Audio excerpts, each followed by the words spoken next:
No final de 2021, acabaram dando um aviso sobre o início de Bleach Senenken Zenhen. Então decidi acabar fazendo um pouco mais sobre Bleach para podermos aproveitar a estreia de Senenken Zenhen.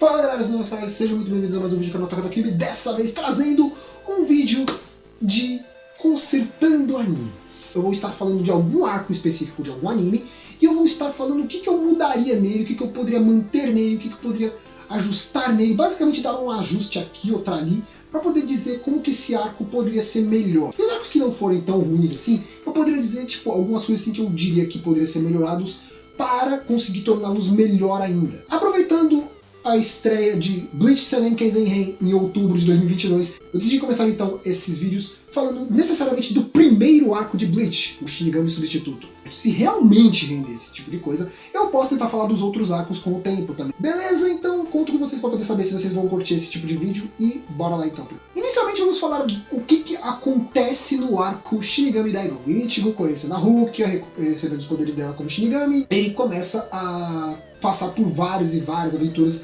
enfrentando Hollows, protegendo os amigos dele e conhecendo um pouco mais sobre o universo do mundo espiritual que residia naquele mundo, a Soul Society. Por exemplo, até mesmo a existência dos Quincy, que necessariamente seriam humanos que também conseguiam ver Hollows e que desenvolveram uma habilidade própria deles para poder derrotar os Hollows. Começa no episódio 1 do anime, que é quando o Ichigo conhece a Rukia, e ele termina, Ichigo acaba indo para a Soul Society para poder resgatar a Rukia. O que eu poderia consertar neste arco do Shinigami Daigo? Primeiro de tudo, que a questão sobre a Rukia com o Ichigo, eu acho um pouco forçado a ideia de que o Ichigo tenha tantos poderes, tão absurdo, tão não sei o que, tão isso, tão aquilo. A Rukia é uma Shinigami milenar, com habilidades fortes pra caramba e tudo mais. E por culpa do Ichigo, ela não conseguiu reconhecer a existência de um Hollow por perto. Quão forte esse filho da puta? Porque a única explicação pra isso é que ele tem um poder equivalente ao nível de pelo menos um tenente, logo no primeiro episódio.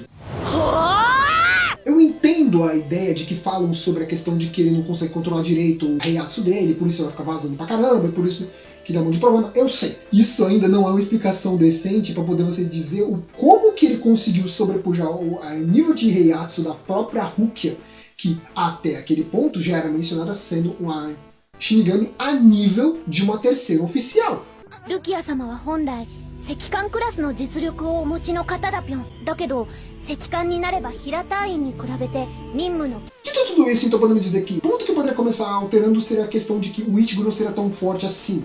Poderia ainda entrar no mérito de que a Rukia não conseguiria ter ouvido o Hollow chegando, não teria percebido o Hollow chegando, mas não necessariamente por isso. Só que aí vamos para outro problema, que esse é um problema que não tem muito como resolver, que é a questão de que a Rukia vê o Ichigo conseguindo quebrar um Bakudou. Sinceramente não tem como eu conseguir dizer isso de uma forma decente, ou conseguir explicar de uma forma decente sem acabar virando uma porcaria. Para eu poder dizer que a história continuaria, precisaria que o Ichigo quebrasse o Bakudou. Só que, entrando nesse mérito, o Ichigo tem que ser mais forte do que a Rukia, pelo menos a nível de um terceiro oficial ou um tenente no mínimo. Então, essa cena não tem muito que a gente pode acabar mudando, apesar do que eu gostaria de poder mudar essa parte. Passando mais pra frente, tem todo o diálogo da Rukia sobre a questão dos Hollows, e todo o passado do irmão do Orihime, depois é mencionado que os Hollows são purificados e tudo mais. Ótimo, isso eu acho legal. Na verdade, o próprio diálogo da Rukia para com o Ichigo foi interessante, apesar de que também o diálogo do Ichigo também faz bastante sentido. Então essa parte não tem problema nenhum. Só que aí vamos para outro problema de novo. Eu gosto e odeio ao mesmo tempo, que é os portões do inferno. Quando o Hollow é morto pela Zanpakuto, ele é purificado. Porém, ela só purifica os pecados que ele cometeu depois de ter morrido. Logo, se ele cometeu muitos pecados em vida, vai ser mandado para o inferno. Eu acho tudo isso muito esteticamente legal. O problema disso é que ele é tão absurdo e tão exagerado que torna impossível de você aproveitar isso mesmo. Eu diria que seria muito mais interessante se surgisse algo um pouco menos visual e mais discreto. No caso, quando ele matasse um Hollow que foi uma pessoa boa, ele só começasse a virar tipo uns brilhinhos lá e morresse. Só que quando ele mata um Hollow que foi uma pessoa má, ele pega fogo. É mais simples, você facilita o serviço para todo mundo ao mesmo tempo que você aproveita uma informação que você criou. Depois dessa parte teve a questão sobre o Ground Fisher. O meu problema, na verdade, com a parte do Ground Fisher foi... Nesse ponto explicaram o passado do Ichigo, a mãe dele. O meu ponto sobre essa parte é que surge um Shinigami que vai querer ir atrás da Rukia, ele simplesmente desiste no meio do caminho, e é isso. Beleza, já estamos estipulando uma coisa. A Rukia provavelmente vai ser perseguida por causa que ela entregou os poderes dela para o Ichigo. Só que, por que eu tenho problema com essa parte? O que originalmente era para ser o grande vilão que estava manipulando os Hollows lá e fez o irmão da Orihime virar um Hollow e não sei o que, do nada virou um completo de um imbecil e foi transformado em Arrancar, encarou o Ishin, morreu em um golpe e acabou. Eu acho que podiam aproveitar melhor a questão sobre o Ground Fisher, trazer mais arcos mostrando ele, até mesmo mostrar o momento em que ele encontrou-se com o Aizen.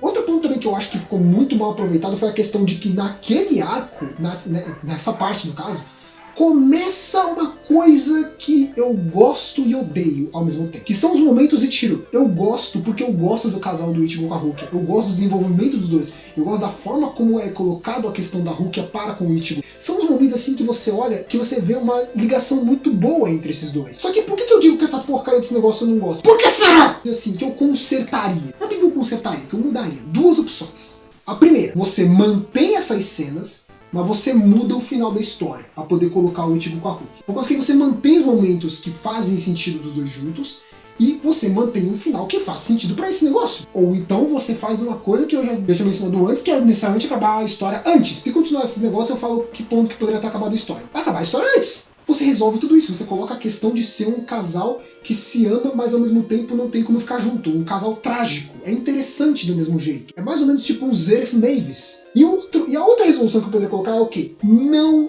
faça essas cenas. Mostre necessariamente que ela até se importa, mas comece a dar mais foco também para os sentimentos da Orihime, já que o seu objetivo no final era colocar esta porcaria dessa vaca leiteira desgraçada com o cretino do cabelo laranja maldito, então pelo menos coloca com algum se contente essa merda. Passado o momento de raiva, vamos lá. Eu sei que eu ignorei a questão do Kon, mas é apenas por um motivo simples. O projeto Spearhead, que seria um ponto que a gente poderia aproveitar um pouco, ele é aproveitável ao mesmo tempo que não, ao mesmo tempo que não ligam, ao mesmo tempo que é interessante. Poderiam colocar outros espíritos alterados para poder colocar mais coisas sobre isso? Poderiam. Vamos dizer que colocamos mais espíritos alterados. Ótimo. Para quê? Passando então para os episódios seguintes, temos o aparecimento do Don Kanonji, que no caso é um outro. Nisso você consegue construir um personagem que é para ser um alívio cômico, que poderia ser utilizado para outros momentos. Ele é utilizado para o quê? Porra nenhuma. Eu diria que poderiam colocar mais momentos do Don Kanonji sendo um alívio cômico, mesmo que focando nas lutas necessariamente. Ou então, se não vai aproveitar para porcaria nenhuma, só constrói a questão de que descobrindo sobre a transformação de Demi Hollows e depois ele simplesmente para com isso. Só que o problema é que a forma como você construiu o Don Kanonji não tem como você fazer isso. O Don Kanonji não seria idiota de fazer esse tipo de coisa, de magoar os fãs dele. Don Kanonji teria que ser mantido, só que ele seria muito mais um personagem cômico. Nisso depois a gente passa então para o episódio 11, que é onde começa as questões com os Quincy, né? Ishida com os Quincy foi bem aproveitado, foi bem construído, foi bem planejado, foi bem uma porrada de coisa. Só que aí vamos para outros dois personagens que sinceramente foi o cúmulo do absurdo. Chad e a Ino. Por mais que o Chad seja legal pra caramba, ele é um personagem completamente inútil. Ah, você está sendo ignorante com ele. Beleza, então me fale. Duas lutas que ele conseguiu passar e ganhar até antes do arco Fullbringers. Entendeu? Ou então a Orihime. A Orihime, ela mata lá o primeiro rolo. E depois? Ela desaparece até o arco Arrancar. Por causa que é nesse arco que decidem acabar colocando um pouco de ênfase pra essa desgraçada, colocando ela pra ser sequestrada. Ou seja, ela virou a Peach. Então assim, colocar poderes pra Orihime não fez sentido nenhum. Além do fato do que os poderes do Chad originalmente davam a entender que eram poderes baseados nos poderes do Ichigo, porque dane-se, como é que seja o Ichigo agora é radioativo, mas tudo bem. E ao mesmo tempo não, por causa que ele conseguiu esses poderes por causa de ele ter se aproximado de Hollows, ou seja, os Hollows também são radioativos. Aí nisso entra um pouco um outro mérito. Como que a Orihime e o Chad conseguiram poderes, mas não a Tatsuki? Caralho, é verdade. Com relação aos poderes da Orihime, precisa mesmo entrar no mérito do fato de que os poderes dela são um cúmulo do absurdo, porque eles são extremamente roubados, ao mesmo tempo que inúteis pra caramba. Então assim, eu tiraria o que nesse ponto? Eu tiraria os poderes do Chad e da Inoue. Porque eles não usaram esses poderes pra absolutamente nada. E você pode falar, pô, mas como é que vai ter a questão do Hogyoku depois? Por acaso precisava da Orihime pra poder utilizar o Hogyoku? Não. Mesmo que, podemos dizer, se tirassem a Orihime daquele ponto, não ia mudar nada. Aí ia mudar, por causa que o Ichigo não ia pro Recomundo. Era só ele sequestrar a Orihime, porque foda-se e que se dane. Podia sequestrar a Tatsuki, a Rukia, sei lá, de novo. Eu acho que faria mais sentido se fosse a Rukia sequestrada, apesar que a Rukia sequestrada de novo ia ser meio complicado. Depois tem também a questão sobre o Menos Grande. Originalmente era pra ser um inimigo poderoso e perigoso e não sei o quê. E na verdade depois a gente descobre que na verdade não passava de um Guilherme idiota que tem outras versões de Menos bem mais perigosas do que aquela porcaria. O Menos Grande eu não tenho problema nenhum. Teve até um momentozinho legal lá de collab entre os... collab. Tem um momento lá de aliança entre o Ishida e o Ichigo, então foi legal, foi maneiro. Depois dessa parte tem a Rukia indo embora e sendo levada pelo Range e o Byakuya. Então eu acho que o meu único problema nesse ponto é de novo batendo na mesma tecla. Por que temos que colocar uma cena da Rukia preocupada com o Ichigo, sendo que ela não ia ficar com ele?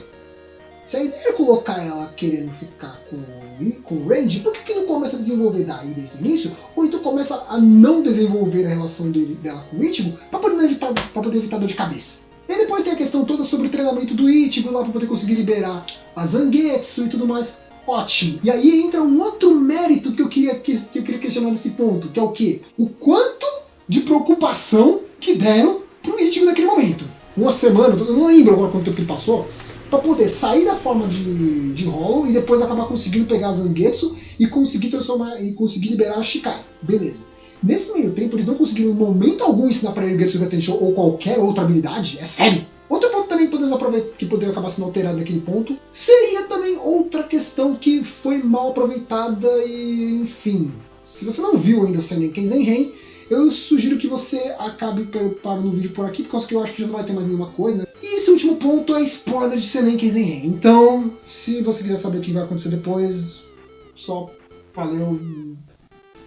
Pega outro vídeo aí do canal e a gente se vê em outro vídeo, beleza? Qual que seria o último ponto que eu poderia acabar falando? É a questão sobre o Ichigo ter virado Hollow depois que ele acabou tentando voltar a ser um Shinigami. Aquele ponto poderia ser dito que o motivo da existência do Hollow Ichigo é por causa que naquele momento ele acabou criando a forma Hollow dele e nisso acabou criando essa dupla existência do personagem. Até mesmo explicaria o porquê que necessariamente a Zangetsu estaria presa esse Hollow Ichigo. E poderiam dizer que necessariamente mais pra frente, quando ele libera o poder do Saigo Getsuga Tensho e perde os poderes de Shinigami dele, mas quando ele volta com outra forma de Zangetsu, outra forma de Shikai, podemos dizer que necessariamente seria meio que ele se liberando da forma Hollow dele. Então aquilo lá seria a verdadeira forma da Zangetsu e a verdadeira forma da Tensa Zangetsu. Eu seria muito mais isso do que necessariamente imaginar que o Hollow Ichigo é por causa de uma porcaria de um parasita que surgiu na mãe dele quando ela estava grávida. Mas é isso. Esses são os pontos que eu mudaria, necessariamente, que eu consertaria de Bleach do arco Shinigami Daigo.